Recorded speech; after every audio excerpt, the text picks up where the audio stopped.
I don't think we are in a position to violate an existing law. What I heard is an assumption that was passed on to the secretary of this commission. I believe, and I was told by the Secretary of the Commission on Appointments, that the ad interim appointments of this fine gentleman and lady is a mere resubmission of their previous ad interim appointments given before the resumption, the May 25, 2026 resumption of the first regular session. And since this is a special session, it is a continuation of the first regular session. Therefore, hindi pa po sila pasok do sa one-year ban. Well, Mr. Chair, that is an assumption. Somebody should explain from this committee if that assumption is correct. Because the law is the law. They have just reached their age of 56 and they were bypassed. That is a fact. We cannot change that fact, Mr. Chair. That is the only point that I'm trying to raise here. Kasi hindi naman po nila kasalanan na nagkagulo-gulo kami dito sa Senado at hindi na take up yung kanilang confirmation. Ang may kasalanan po talaga yung June 3 kasi nag-adjourn. Pagkatapos, sana man lang before adjournment, sinabi natin, nag-schedule tayo na i-confirm natin sila. Wala nga silang kasalanan, but somebody is at fault here. And then we have now a problem with the law. We cannot just simply say na we assume that they are not covered by one-year ban. No. The law is very clear, Mr. Chair. Salamat po. Magandang araw po sa inyong lahat mga kababayan. Kumusta po kayong lahat? Manda ko po kayo naroon, sana nasa mabuti po kayong kalagayan. Panibagong araw, panibagong reaction video na naman ang hatid namin sa inyo.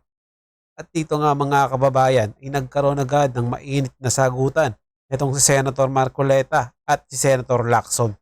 Dito nga po sa ginanap na special session sa Senado mga kababayan. Panoorin po natin ang kanilang mainit na sagutan mga kababayan. Pero bago yan, kung bago ka pa lang dito sa ating channel, ay mag-subscribe ka na at i-click mo na din ang notification bell para maging updated ka sa mga susunod pa nating video. Paki-like at paki-share mo na din ang video ito sa iba pa nating mga kababayan. Maraming salamat po. Honorable Marcoleta is recognized. Good morning, Lieutenant General Peralta. Tama po ba na ang birthday ninyo is May 14, 1970, Yes, sir. which was last month? Yes, sir. Meaning to say you already reached the age of 56 and you were bypassed upon seeing the adjournment of Congress on June 3. Is that correct? Yes. Yes, sir. As a matter of fact, this circumstance also applies to the rest of your colleagues, namely Vice Admiral Alan M. Javier, whose birthday is May 16, 1970. Major General Isagani Criste, birth date is April 21, 1970. Brigadier General Naisforo Diaz, birth date May 5, 1970. And Brigadier General Rus Mawate Remo, April 24, 1970. Meaning to say the five of you, General, already reached the age of 56. And everyone was bypassed upon the Senate adjournment of Congress last June 3, 2026. That is a fact, sir. And are you aware of Republic Act 11939? Yes, sir. Republic Act 11939 amended Republic Act 11709. You're familiar of that.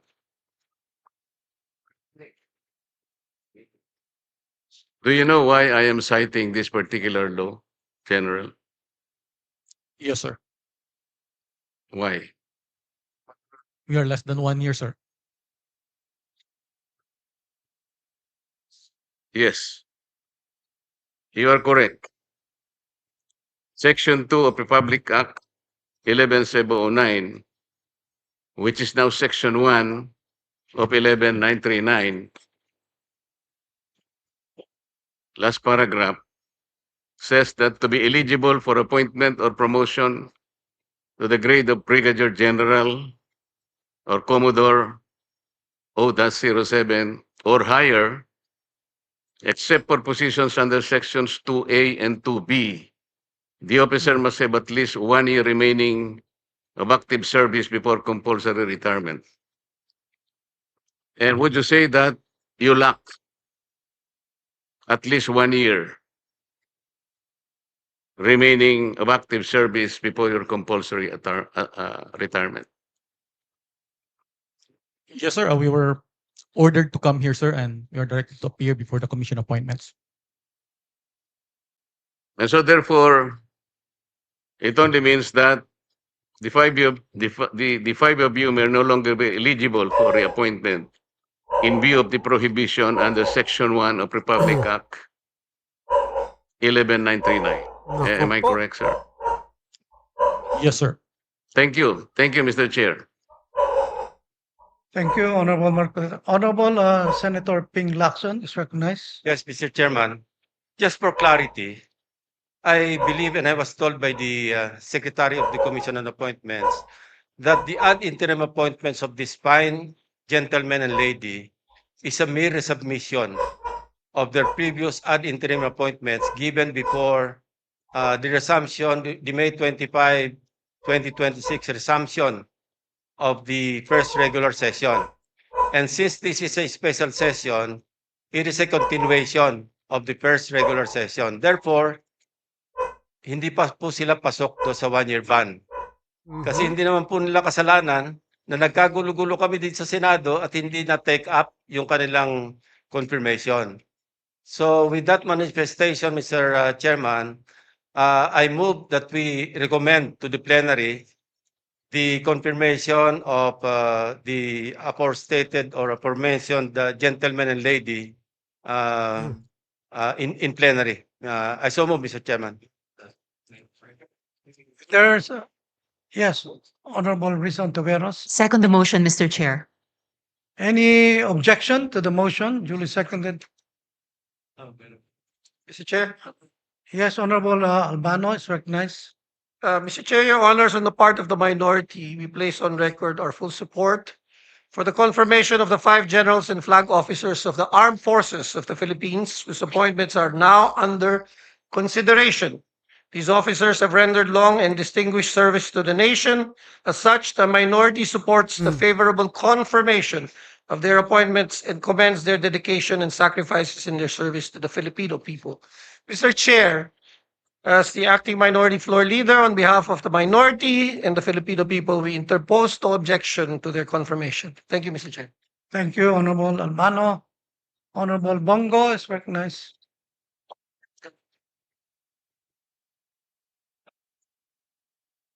Mr. Chair, esteemed colleagues, allow me to express my full support for this commission. As this commission gives its consent to the well-deserved appointments of the senior officers of the Armed Forces of the Philippines. These officers have demonstrated professionalism. Yeah. Yeah, opo sir. Ano lang, support lang po, manifestation lang po. These officers have demonstrated professionalism, dedication, and unwavering commitment to their duties in safeguarding our nation's sovereignty, protecting our people, and upholding the Constitution. Wala na po akong katanungan sa kanila. And in fact, itong dalawa, no, si Vice Admiral Alan Madrid-Abier, Lieutenant General Edmundo Peralta are mga tanglaw diwa, class of 92. Their years of service, leadership, and sacrifice reflect the highest ideals of military service and have earned them the trust and confidence of their fellow servicemen.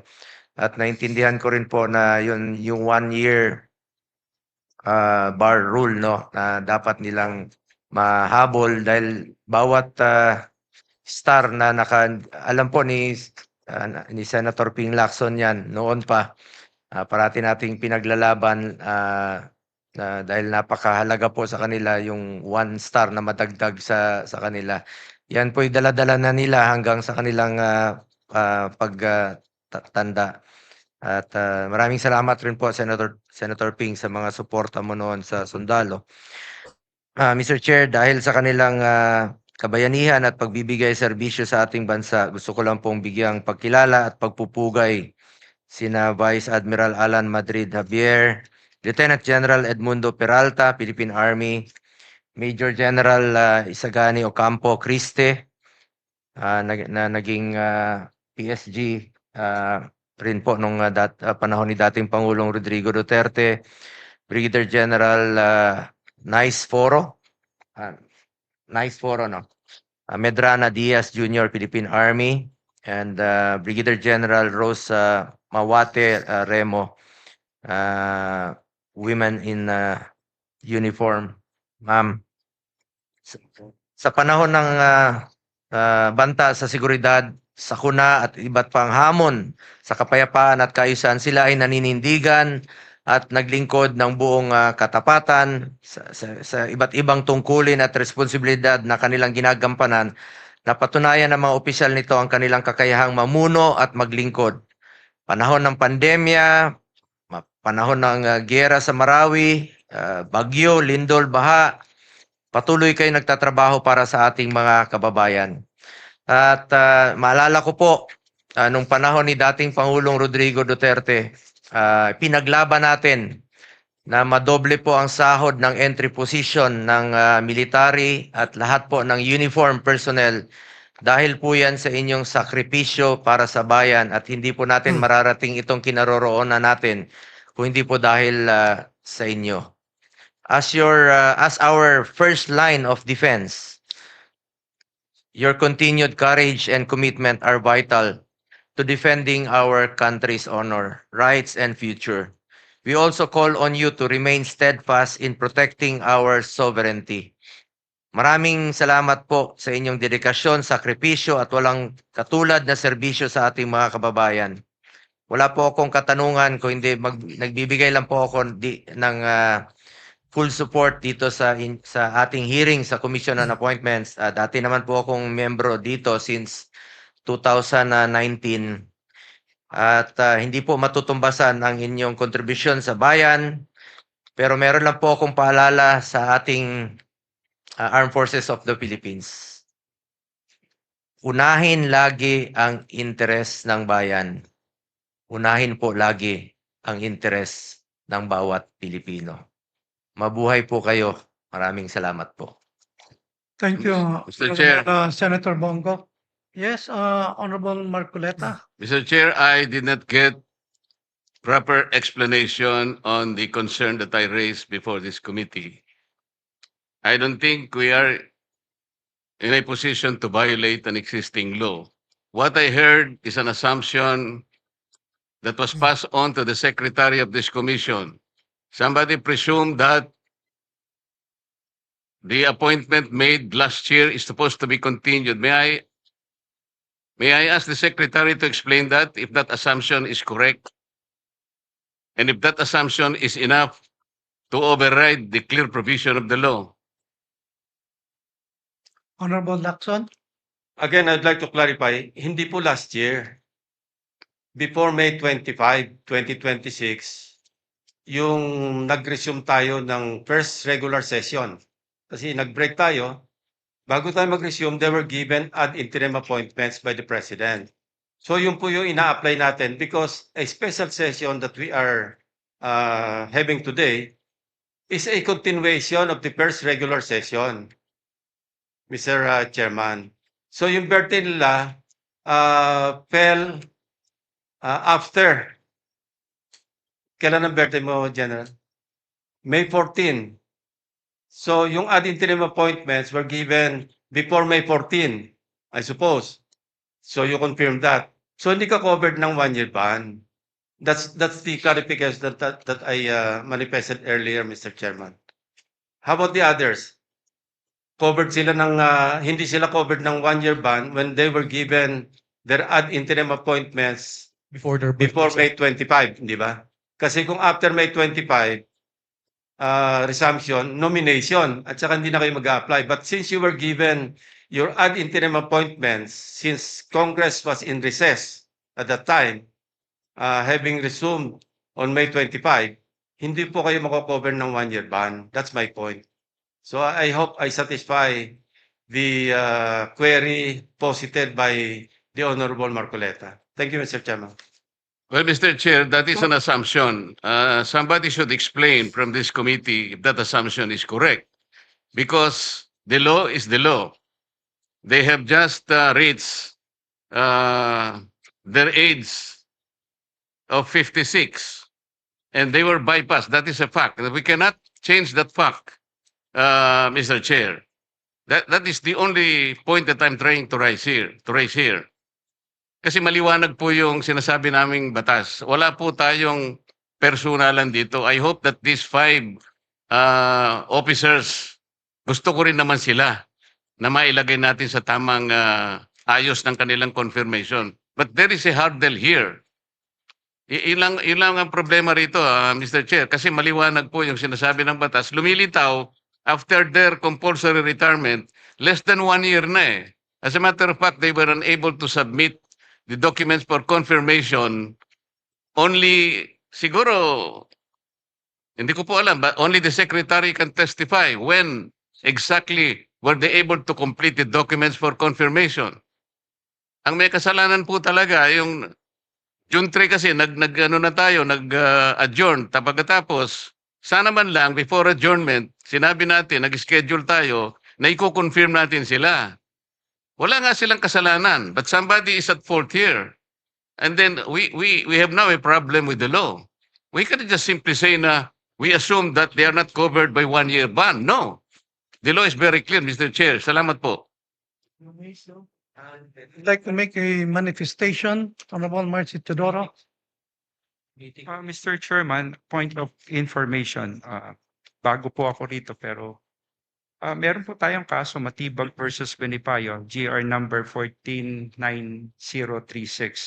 of 2002.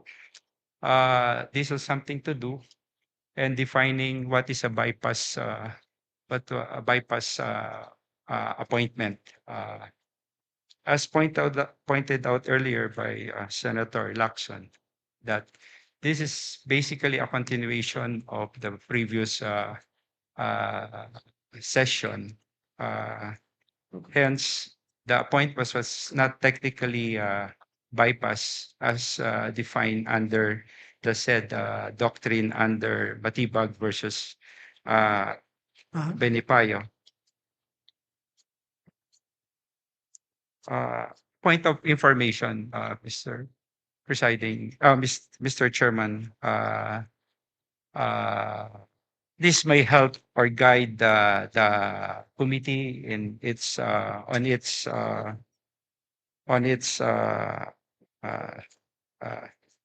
decision. As defined, a bypass appointment occurs only when upon the close of the session of Congress. It's true that the Congress was immediately adjourned, but a special session was called upon, so it's being considered a continuation this proceeding. So if June 17 of this year is considered a continuation of the same congressional session, and this is not a new session, that event triggers the bypass, but not yet occurred. Therefore, the appointment remain pending and subject to the CA action. This is my humble observation and opinion on the matter, Mr. Chair, that the appointments remain pending and subject to CA action. Thank you, Honorable Teodoro. Yes, Honorable Marcoleta. Mr. Chair, I think we should clearly clarify that this plenary session is not a continuation of the last session. this plenary session is not a continuation of the last session, simply because this is a clearly separate proceeding, given that Congress adjourned sine die on June 3. This is very clear.